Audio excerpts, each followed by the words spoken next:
예, 오늘의 증시 브리핑 시작하겠습니다. 우리 증시 안 열렸는데 마치 열린 것 같은 느낌이 들긴 하죠. 뭐 이스라엘 팔레스타인 전쟁이 나면서 이제 관심이 높아졌는데 이게 이제 옛날부터 팔레스타인 그리고 이제 이스라엘 이렇게 영토 변화를 보여주는 건데 딱 봐도 이제 양쪽이 싸울 수밖에 없는 그런 구도죠. 지금은 또 팔레스타인 같은 경우는 땅이 쪼개져 있잖아요. 서로 이제 싸울 수밖에 없는 그런 구조긴 합니다. 앞으로도 아마 계속 전쟁했다가 끝났다가 이게 좀 반복될 것 같은데 일단 이제 금융시장은 그렇게 나쁘진 않습니다. 그러니까 오늘 아시아 증시 열린 곳 보면 올라간 나라도 있고, 뭐 호주라든가 동남아 일부 올라갔고요. 또 홍콩도 플러스가 났습니다. 오늘 대만하고 이제 우리 증시는 휴장이었기 때문에 우리가 이제 열리진 않았지만 아시아 증시는 그렇게 패닉으로 간 국가는 별로 없었고 유럽 증시 현재 개장이 돼서 돌아가고 있는데 제가 이제 녹음하고 있는 현재 시간대까지는 유럽도 초반 하락 출발했다가 낙폭을 줄이거나 뭐 흐름이 그렇게 나쁘진 않습니다. 그리고 이제 중요한 건 이스라엘 증시인데 이스라엘 증시는 플러스 마이너스 왔다 갔다 움직이고 있거든요. 그래서 이스라엘의 이제 그 환율만 2%좀 급등을 해가지고 외환시장은 아직은 이제 변동성이 이어지고 있지만 주식시장은 어제 급락 이후에 추가적으로 연속적인 급락은 나오지 않는, 그러니까 일단은 조금은 진정이 돼 있는 그런 상태입니다. 그리고 이제 제일 관심 있게 보는 게 이제 국제유가인데 유가가 초반에 막 86달러 넘어가기도 했었거든요. 근데 이제 그거보다는 조금 낮습니다. 근데 이거는 이제 미국 시장 돌아갈 때 봐야 돼요. 그러니까 미국 트레이더들이 움직이기 시작할 때 또 어떻게 반응하는지가 중요해서 일단은 85달러 초반 정도에서 왔다 갔다 하는데 그러니까 미증시 돌아가는 시간에 어떻게 움직일 건지 이게 더 중요하겠죠. 그러면 어떤 뉴스가 나왔길래 시장에서 이렇게 차분한가? 처음에 걱정한 거는 이게 확대될 가능성. 그러니까 미국에서 이제 항공모함 배치한다라고 하고 있고 이렇게 되면서 뭐 중국이 거기에 왜 그러고 가는데 이렇게 이제 반발하고 또 이스라엘하고 하마스하고 이제 본격적으로 전쟁이 좀 외부가 개입되면서 커지는 거 아니냐 이런 걱정을 했었는데 이제 이란이 핵심이잖아요. 그러니까 이란이 만약에 개입했다 이래버리면 이제 팔레스타인 이스라엘 안에는 이제 원유가 생산되지 않기 때문에 거기 자체에 대해서는 그렇게 크게 심각하게 안 보지만 만약에 이란이 개입되고 또 이란이 제재받고 뭐 보복으로 또 호르무즈 해협 봉쇄하고 이런 그림이 돼버리면 그러면 국제유가 튀어 올라갈 수밖에 없잖아요. 그러니까 우크라이나 러시아 전쟁이 문제가 됐던 거는 거기가 곡물, 원유 이렇게 생산하는 주요 국가였기 때문이죠. 근데 지금 만약에 이란이 들어오고 여기에 또 사우디가 들어오고 이런 구도가 돼버리면 국제유가가 이제 급등하는 구조가 되는 거였는데 이란 쪽에서는 하마스 공격 자기네들이 배후 아니다. 그렇게 이제 공식적으로 공표를 해버렸거든요. 그래서 현재로서는 전면적인 어떤 중동 확산 그런 분위기는 아닌 것 같다. 이렇게 인식이 되는 것 같습니다. 그래서 국내 이제 분석가들이나 해외 분석가들은 저게 이제 국제유가가 어떻게 되느냐. 근데 국제유가 움직이는 거 이란 문제인데 현재로서는 이란이 우리는 뭐 저기 배후로 저기 공격하는데 우리가 거기를 갖다가 이제 협의한 적 없어 뭐 이런 식으로 나서면서 일단은 좀 한 발 뺀 그런 분위기입니다. 주요 이제 투자은행들이 또는 이제 은행 금융권에서 향후 유가에 대해서 전망한 걸 제가 쭉 이거 아까 이제 오전인가요? 제가 텔레그램으로 쫙 뿌려드린 건데 블룸버그 기사 나온 거 제가 요약해서 올려드린 겁니다. 근데 다수의 어떤 그 분석가들이 이란을 다 갖다 붙였어요. 그러니까 이란이 여기 개입되는지가 관건이다.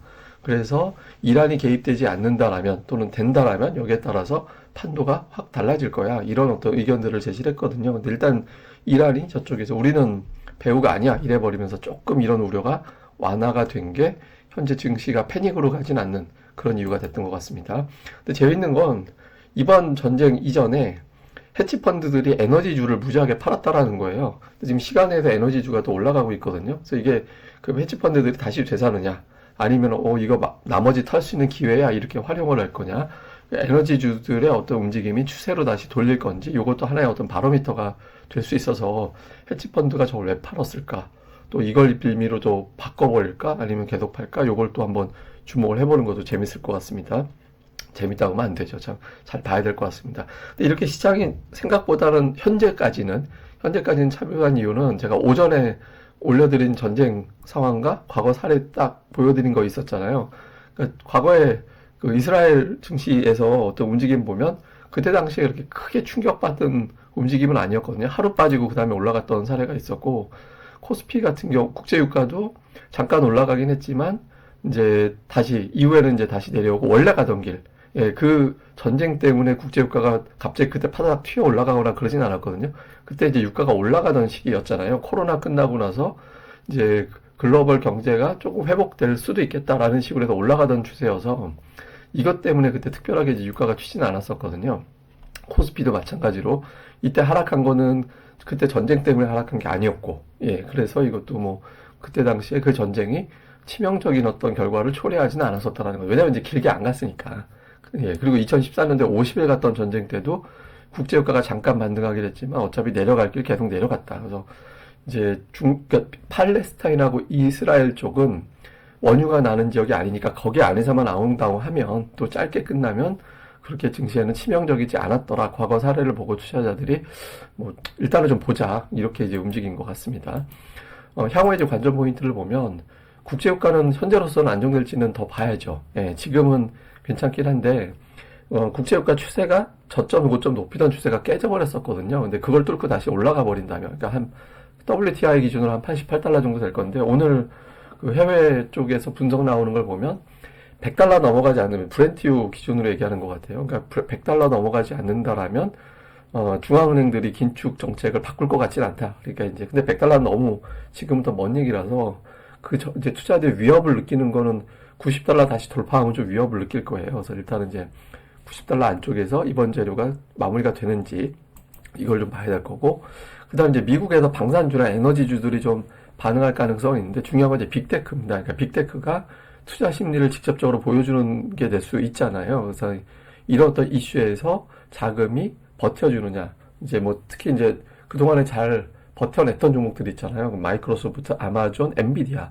이 세 종목은 시장보다 상대적으로 견조한 모습을 보였었거든요. 그래서 그 종목들이 그대로 버텨주는 흐름이 나오는지 시장의 투자 심리를 읽어볼 수 있는 대목이 될 겁니다. 그리고 일단 중요한 건 이란이죠, 이란. 이란이 현재 개입이 없었다라고 공표를 한 게 시장에서, 그러니까 미국 시장이 이렇게 생각하시면 돼요. 그러니까 0.5% 정도?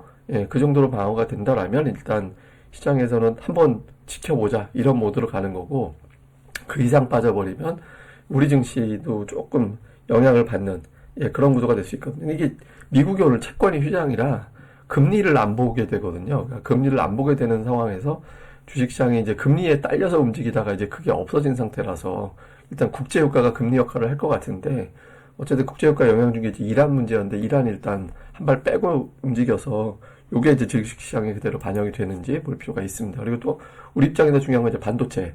그러니까 반도체 미국의 인허가 없이 미국산 반도체 장비 중국에 들여놓을 수 있다라는 식으로 보도가 나온 게 있었거든요. 근데 어쨌든 미국에서 반도체주가 좀 괜찮고 우리 증시에서도 반도체주가 좀 주말에 미증시 좋았던 흐름을 좀 이어나갈 수 있는 환경을 만들어 주는지 우리 입장에서는 국제유가와 함께 좀 같이 살펴봐야 되는 그런 재료인 것 같습니다. 근데 너무 막 이스라엘 이쪽만 집중적으로 봐서 우리가 다른 것도 하나 봐야 되는데, 이게 이제 미국의 그 뭐냐면 인포메이션, 그러니까 이제 정보업종의 어떤 그 고용 추이예요. 근데 이걸 제가 왜 보여드리냐면, 그 미국에서 시간당 임금이 제일 아래쪽에 있는 게 낮은 쪽이 그게 이제 그 접대 업종 그런 쪽 있잖아요. 그러니까 접대 숙박 뭐 이런 쪽 업종. 그러니까 이쪽이 시간당 한 15달러 정도 되고 이쪽 정보 인포메이션 이쪽 업종이 시간당 45달러, 그러니까 한 3배 정도 차이가 나거든요.